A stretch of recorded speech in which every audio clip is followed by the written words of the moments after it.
დილამ მშვიდობის მოგესალმებით. დღეს გაეროს გლობალური შეთანხმების საქართველოს ქსელის ყოველკვირეული რუბრიკა საუბრები ბიზნესსა და ევროკავშირზე საქმიანი დილის ეთერს უბრუნდება. ტრადიციულად ვაგრძელებთ დისკუსიას თუ რამდენად შესაბამისია ქართული ბიზნეს სექტორის საქმიანობა ევროსტანდარტებთან მდგრადობის მიმართულებით. რა მნიშვნელობა აქვს აღნიშნულს ჩვენი მდგრადი ეკონომიკური განვითარებისა და ევროპული მომავლისთვის. ვსჯელობთ ევროპული ბაზრის შესაძლებლობებზე და ამ ბაზარზე ჩვენი კომპანიების გააქტიურების მნიშვნელობაზე. ასევე საუბრობთ წარმატებულ პრაქტიკაზე, გამოწვევებზე და იმ გზაზე, რომლის გავლაც აუცილებელია ქართული ბიზნესისთვის, რათა ევროკავშირის ბაზარზე კუთვნილი ადგილი დაიკავოს. რუბრიკა მხარდაჭერილია შვედეთის მიერ. დღევანდელი გადაცემა კი დაეთმობა სექტემბერში ნიუ-იორკში მდგრადობის საკითხებისადმი მიძღვნილ ღონისძიებებს და მათში ქართული კომპანიების ჩართულობას. ასევე ვისაუბრებთ წარმატებული პრაქტიკის გაზიარების მნიშვნელობასა და ევროპულ თუ ამერიკულ კომპანიებთან თანამშრომლობის დამყარების შესაძლებლობებზე. აქვე დავამატებ ინფორმაციისთვის, რომ სექტემბრის ბოლოს ნიუ-იორკში გაიმართა გაეროს გენერალური ასამბლეა და ყოველწლიური კლიმატის კვირეული, სადაც ტრადიციულად გაეროს გლობალურმა შეთანხმებამ მოამზადა რიგი ღონისძიებები ბიზნესისთვის, მათ შორის იყო ლიდერთა სამიტიც და უნდა აღინიშნოს, რომ გაეროს გენერალური ასამბლეის კვირეული განსაზღვრავს მდგრადი განვითარების გლობალურ დღის წესრიგს და მასში აუცილებელია და სტრატეგიულად მნიშვნელოვანია საქართველოს მონაწილეობაც. შესაბამისად, ჩვენი დელეგაციაც აქტიურად იყო ჩართული კვირეულის განმავლობაში. დღეს ასევე ვიტყვი, რომ ჩვენ დელეგაციაში ჩვენთან ერთად იყვნენ TBC ბანკი, საქართველოს რითეილ ასოციაცია, The Crossroads, ICR და Elite Electronics. კვირეულის განმავლობაში ქართული ბიზნესის წარმომადგენლები დაესწრნენ მაღალი დონის შეხვედრებს და აქტიურად მონაწილეობდნენ დისკუსიებში მდგრადი დაფინანსების, ევროკავშირის მდგრადობის დღის წესრიგის, მდგრადობის კომუნიკაციის, ინოვაციების და ხელოვნური ინტელექტის თემებზე. აღნიშნული პანელური დისკუსიების თანაორგანიზატორი გაეროს გლობალურ შეთანხმებასთან ერთად იყო საქართველოს ქსელიც. სტუმრებთან ერთად ვისაუბრებთ, როგორ უწყობს ხელს მსგავსი საერთაშორისო პლატფორმებში მონაწილეობა კომპანიებს, მათი საქმიანობა გახდეს უფრო მდგრადი, ინოვაციური და გამჭვირვალე. ჩემთან ერთად არიან ქეთევანი შხნელი, TBC ბანკის სინდიკაციების, საერთაშორისო საფინანსო ორგანიზაციებთან ურთიერთობებისა და მდგრადი ფინანსების ხელმძღვანელი და გიორგი ხაბაშვილი, საქართველოს რითეილ ასოციაციის თავმჯდომარე. მათ საქართველოს გაეროს გენერალური ასამბლეის კვირეულში წარადგინეს სხვადასხვა ღონისძიებებზე საკმაოდ წარმატებით. დიდი მადლობა სტუმრებს მოგბრძანებისთვის და მოდით დავიწყოთ პირველ რიგში. მოდით შევაფასოთ სექტემბრის კვირეული და ორივეს კითხავთ თქვენი დარგობრივი მიმართულებით. ქეთი, თქვენგან დავიწყოთ. როგორ შეაფასებდით მთლიანად ამ კვირეულს, მათ შორის ლიდერთა სამიტის ფარგლებში გამართულ ღონისძიებებს? რა იყო ყველაზე მნიშვნელოვანი და შთამბეჭდავი გამოცდილება თქვენთვის? მათ შორის თქვენ იყავით ასევე ერთ-ერთი პანელური დისკუსიის მთავარი სპიკერი, რომელიც მდგრად დაფინანსებას ეხებოდა. რა იყო მთავარი გზავნილები, რაც იქიდან წამოიღეთ? მადლობა მოწვევისთვის, მივესალმები თქვენს მაყურებელს. მართლაც ძალიან შთამბეჭდავი და განსაკუთრებული იყო ჩემთვის ეს ვიზიტი ნიუ-იორკში, სადაც დავესწარით გაეროს გლობალური ასამბლეის კვირეულში სხვადასხვა ღონისძიებას. და განსაკუთრებული გარემოა იქ, რადგან იკრიბებიან სხვადასხვა ქვეყნიდან ჩამოსული ლიდერები და ერთად ფიქრობენ მდგრად მომავალზე, განვითარებაზე და საერთო მიზნების მიღწევის გზებზე. ჩემთვის განსაკუთრებით სასიამოვნო და სასიხარულო იყო, რომ ესეთი დონის საერთაშორისო პანელზე შევძელი წარმოედგინა TBC ბანკი, რადგან მოგეხსენებათ TBC ამ მიმართულებით ერთ-ერთი ლიდერია რეგიონში და მუდმივად ვცდილობთ ამ მიმართულების განვითარებას. დღეს მდგრადი დაფინანსება TBC-ის სტრატეგიის განუყოფელი ნაწილია და გამიხარდა, რომ მქონდა შესაძლებლობა პანელზეც მესაუბრა TBC-ის წარმატებების და გამოწვევების შესახებ. იყო ძალიან საინტერესო საპანელო დისკუსია, სადაც მონაწილეობდნენ საერთაშორისო ორგანიზაციები და ეს იყო ძალიან პრაქტიკული მიმოხილვა, თუ რა ხდება რეალურად მდგრადი დაფინანსების მიმართულებით, რას აკეთებს ბიზნესი, რას აკეთებს საბანკო სექტორი და რა გამოწვევების წინაშე დგას. მიხარია, რომ საერთო ხედვები გვაქვს და ეს ძალიან სასიამოვნოა, როდესაც პატარა ქვეყნიდან ჩადიხარ და ისეთ მნიშვნელოვან პანელისტებთან ერთად გახარ, როგორიც არის Schneider Electric-ი, ასევე იყო კოლუმბია უნივერსიტეტის წარმომადგენელი და ჩვენი ხედვები ვფიქრობ ერთმანეთს რომ ემთხვეოდა და საერთო მიზნებს ვიზიარებდით ძალიან სასიამოვნო იყო. დიდი მადლობა ასევე გაეროს გლობალური ქსელების საქართველოს დელეგაციას ერთად არაერთ მნიშვნელოვან ღონისძიებას დავესწარით ასევე და ვფიქრობ ასეთი პანელური დისკუსიები და სესიები აძლიერებს როგორც კერძო სექტორს საქართველოში, ასევე ზრდის ხალხის ინტერესსაც ამ მიმართულებით და ვფიქრობ უფრო მეტი გაკეთება შეგვიძლია და მეტი საშუალებას გვაძლევს მსგავსი შეხვედრება. თქმა უნდა.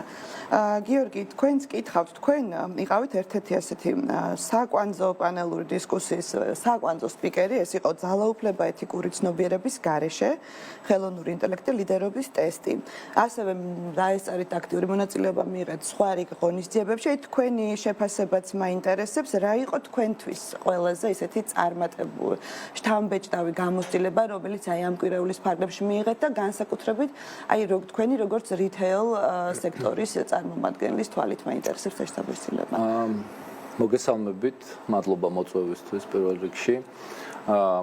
მართლაც ახლა მე კეთის ყველანაირად ვეთანხმები იმაში, რომ ესეთი ტიპის ღონისძიებები, ესეთი მაღალ დონეზე, ასე ვთქვათ, მაღალი წარმომადგენლობის მქონე ღონისძიებები და მათში მონაწილეობა ძალიან მნიშვნელოვანია მთლიანად ქართული ეკონომიკისთვის და უმეტეს რიტეილ სექტორისთვის განსაკუთრებით მნიშვნელოვანია.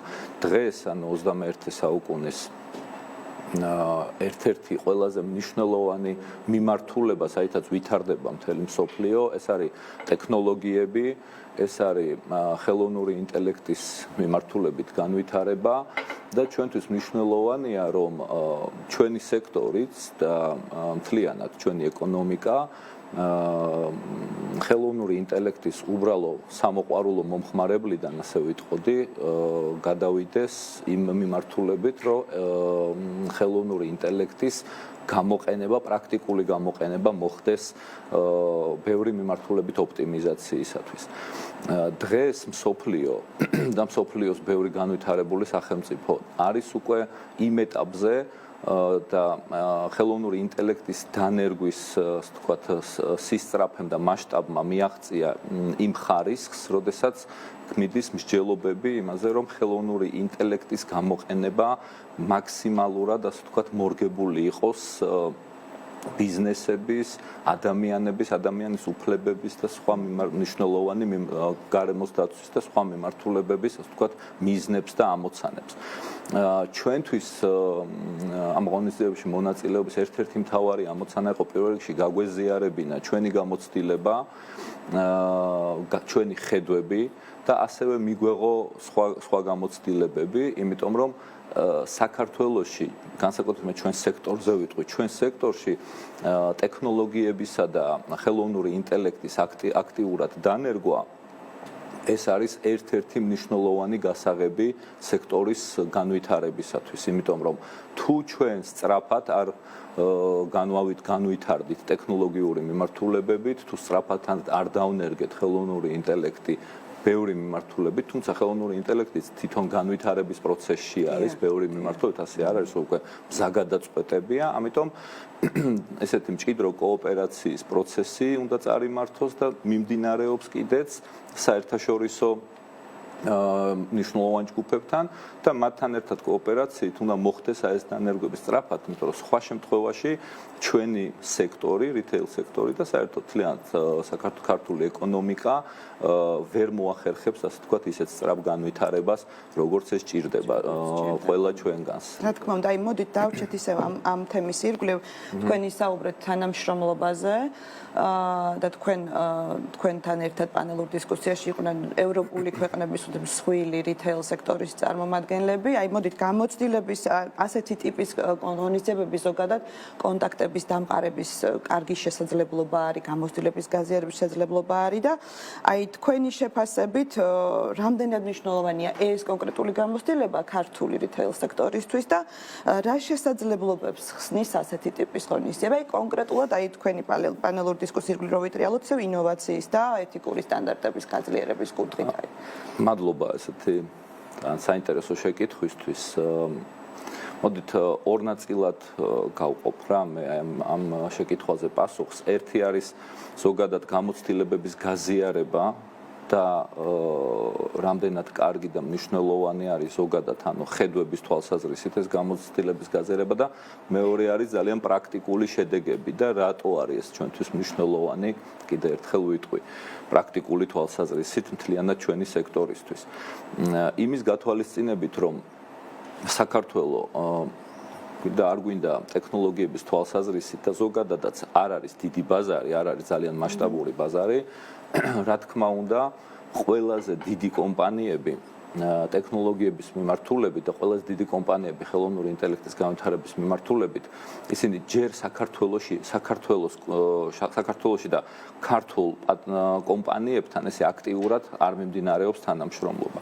ამიტომ რიტეილ ასოციაციის გადმოსახედიდან ჩვენ შევხედეთ ამას ასე, რომ ჩვენ როგორც ასოციაციამ, ანუ დავამყარეთ კომუნიკაციები და კონტაქტები გარკვეულ ძალიან დიდ და მნიშვნელოვან კომპანიებთან, რომლებიც ტრანსნაციონალურ ძალიან დიდ საერთაშორისო რიტეილ კომპანიებს ემსახურებიან და უნერგავენ ტექნოლოგიურ წესვის მიმართულებით ცვლილებებს, ხელოვნური ინტელექტის მიმართულებით ეთანამშრომლებიან და მათთან ანუ წამოვიწყეთ ჩვენ თანამშრომლობის რაღაც პირველი ეტაპები დავიწყეთ იმისთვის რომ რიტეილ ასოციაციის ქუდის ქვეშ ბევრად უფრო მარტივი იქნება ესეთ დიდ კორპორაციებთან თანამშრომლობის ინიცირება, მერე შემდგომში რა თქმა უნდა თითოეულმა კომპანიამ თვითონ გააგრძელოს, მაგრამ ინიცირება, იმიტომ რომ რიტეილ ასოციაცია თავის თავში მოიცავს და აერთიანებს თითქმის ყველა სუპერმარკეტების ქსელს, თითქმის ყველას და ძალიან ბევრი რიტეილერი, რომელიც დავუშვათ სხვა მიმართულებით არის არასაკვე პროდუქტების მიმართულებით, ისინიც აქტიურად უერთდებიან ჩვენს ასოციაციას. ძალიან ველოდებით ამ თანამშრომლობის შედეგებს დარწმუნებული ძალიან წარმატებული და სწრაფი იქნება. კეთი, თქვენთანაც იგივე შეკითხვით გადმოვალ. აი თქვენ ამ შეხვედრაზე თქვენ პანელურ დისკუსიაზეც ისაუბრეთ და ასევე შეგვიძლია ბევრი ახალი გავიგოთ, ახალი ფინანსური მიდგომების შესახებ, პასუხისგებლიანი ინვესტიციების შესახებ, რადი დაფინანსების შესახებ. აი თქვენთვის რამდენად, თქვენთვის როგორც საბანკო სექტორის წარმომადგენლისთვის რამდენად მნიშვნელოვანია ასეთი გამოცდილება საბანკო სექტორისთვის, ქართული საბანკო სექტორის თქვენი შეფასებით და როგორ უწყობს ასეთი გამოცდილებები ხელს აი ინოვაციური მწვანე და პასუხისმგებლიანი დაფინანსების განვითარებას, აი ამას კითხავდით თქვენ. მადლობა თამარი დიდი. ძალიან მნიშვნელოვანია, რა თქმა უნდა, მსგავსი პანელები არის ინფორმაციის გაცვლის მთავარი წყარო, როგორც გიორგი მახსენა, ეს არის ძალიან კარგი შესაძლებლობა ქართული ბიზნესებისთვის და განსაკუთრებით საბანკო სექტორისთვის, რომ ვნახოთ ჩვენი პარტნიორები ასევე ზრდის მათში ნდობას და ინტერესს საქართველოს მიმართ და მათ უფრო მარტივად სჯერათ, რომ ჩვენ შეგვიძლია ამ მიმართულებით გადავდგათ უფრო დიდი ნაბიჯები და ვიყოთ მალე დავეწიოთ თქვათ განვითარებული ქვეყნების დონეს, იმიტომ რომ განსაკუთრებით ჩვენაირი განვითარებადი ქვეყნის ეკონომიკისთვის, რომელსაც აქვს ამბიციური გეგმები ამ მიმართულებით, გადამწყვეტია საერთაშორისო პარტნიორობა.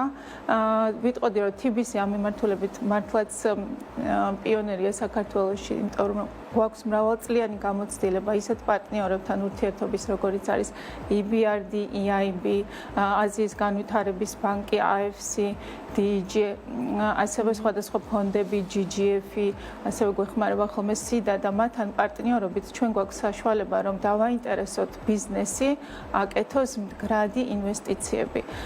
ეს არ არის მარტივი და მათ მუდამ სჭირდებათ რაღაც წახალისება და ეს საერთაშორისო პარტნიორები გვაძლევენ, გარდა იმისა, რომ გვაძლევენ კარგ ცოდნას ამ მიმართულებით და ტექნიკურ დახმარებას, ასევე ეხმარებიან ბიზნესს მქონდეთ მეტი დაინტერესება, როგორც გრძელვადიანი განვითარების მხრივ, ასევე ხელი შეუწყონ მათ, რომ ეს ინვესტიციები მოკლე ვადაშიც გადაჭრადი იყოს ეს პრობლემები, იმიტომ რომ მდგრადი დაფინანსება მოგეხსენებათ თავდაპირველ ინვესტიციებს უფრო დიდი მოცულობით მოითხოვს, ვიდრე ვთქვათ მარტივი მოკლე გადაწყვეტები და ეს საერთაშორისო პარტნიორები გვაძლევენ ჩვენ საშეღავათო პირობების მიცემის შესაძლებლობას, ასევე აქვთ სხვადასხვა საგრანტო, საგარანტიო პროგრამები, განსაკუთრებით ეხმარებიან ქალებს ბიზნესში, არის სხვადასხვა ინკლუზიური პროგრამები, რომლებსაც ბანკები აქტიურად ვიყენებთ და მუდამ ესე ვთქვათ, ვცდილობთ შევთავაზოთ ჩვენ კლიენტებს და დავეხმაროთ, რომ გადადგან სწორი ნაბიჯები ამ მიმართულებით. ასე დროს ასეთი ტიპის საერთაშორისო ჩართულობა ძალიან მნიშვნელოვანია და ეს პანელებიც ქმნის ერთ-ერთ პლატფორმას, რომ უფრო მეტი ცოდნა შემოვიტანოთ და გავაზიაროთ. და ჩვენ სამწუხაროდ ცოტა დრო გვჭირდება, ძალიან მოკლედ გთხოვდით ორივეს, ძალიან მოკლედ რომ შევაჯამოთ, აი ამ მიღებულმა გამოცდილების შემდეგ რა კონკრეტული ნაბიჯები შევა გადავდგათ თქვენ სფეროში, რომ აიღოს უფრო მალე, უფრო სწრაფად მოხდეს პროგრესი თქვენ სფეროებში ემთხვევა განვითარების მიმართულებით გიორგი თქვენ კიდევ ერთხელ ხალხს გაუსვავრო ეს ღონისძიებები, რაც იქ ტარდებოდა, ძალიან ეფექტური და პრაქტიკული იყო, ამიტომ პრაქტიკული ნაბიჯების გადადგმა ჩვენ ადგილზევე დავიწყეთ, რა თქმა უნდა, აქ პანელური დისკუსიების მიღმა ასევე იყო B2B, ანუ პირადი ბიზნეს ხასიათის შეხვედრები და ამ მიმართულებით ჩვენ რამდენიმე მნიშვნელოვანი კომპანიის წარმომადგენელთან გქონდა შეხვედრა, რომელთანაც ახლა მიმდინარეობს, ასე ვთქვათ, პირველ ეტაპზე რაც მოთხოვთ 10-თა გაცვლა-გამოცვლა, რა მიმართულებებით არის შესაძლებელი კონკრეტულად დავუშვათ როგორც საწყისი პუნქტი თანამშრომლობისა, რომ დაიწყონ ჩვენმა წევრებმა, რიტეილერებმა და ამის შემდგომ ჩვენ უკვე თითოეულ კონკრეტული რიტეილერი თავის მიმართულებით გადადგამს იმ ნაბიჯებს, რომელიც უკვე საუბრობთ, ასე ვთქვათ, ჩვენს ამ საერთაშორისო პარტნიორებთან. მიხარია ამის მოსმენა. კეთი თქვენ რას მეტყოდით? თქვენ რას მეტყოდით, რა კონკრეტული ნაბიჯები შევა გადავდგათ, რომ უფრო ჩვენ შემთხვევაში ვფიქრობ, რომ რამდენიმე კონკრეტული ნაბიჯია გადასადგმელი იმისთვის, რომ ეს მდგრადი დაფინანსება გახდეს ჩვენი კულტურის ნაწილი და არ იყოს რაღაცა განცალკევებული აღქმა და გვჭირდება რამდენიმე მიმართულებით განვითარება. მე ვფიქრობ, თავარია რომ შევქმნათ ინოვაციური პროდუქტები, რომელიც მორგებული იქნება ყველა ბიზნეს სექტორისთვის და მათ დაინტერესება ამ მხრივ იქნება უფრო მარტივი და ისინი მოგმართავენ ჩვენ ამ იდეებით და არა პირიქით. ასევე მნიშვნელოვანია სახელმწიფოს მხარდაჭერა ჩემი აზრით, რომ უფრო მეტი დაფინანსება და ხელშეწყობა იყოს და უფრო მეტი, თქვათ, საშეღავათო პირობები მდგრადი დაფინანსების მხრივ ინვესტიციების წასახალისებლად. ძალიან მნიშვნელოვანია ასევე ცოდნის გაზიარება და გაძლიერება ამ მიმართულებით და TBC ბანკი უკვე მუშაობს ამ კუთხით, ჩვენ გვაქვს ESG აკადემია და მდგრადი დაფინანსების მიმართულებით აქტიურ ტრენინგებსაც ვატარებთ. აქტიურად ჩავერთვებით გაგრძელებთ თანამშრომლობას TBC ბანკთან, საქართველოს რიტეილ ასოციაციასთან. სამწუხაროდ ჩვენი დრო საეთერო დღეს ამოიწურა. ძალიან დიდი მადლობა სტუმრებს მობრძანებისთვის, ასეთი აქტიური ჩართულობისთვის, როგორც ნიუ-იორკში, ასევე გადაცემაში. შევხვდებით მომავალ ხუთშაბათს საინტერესო სტუმრებთან ერთად.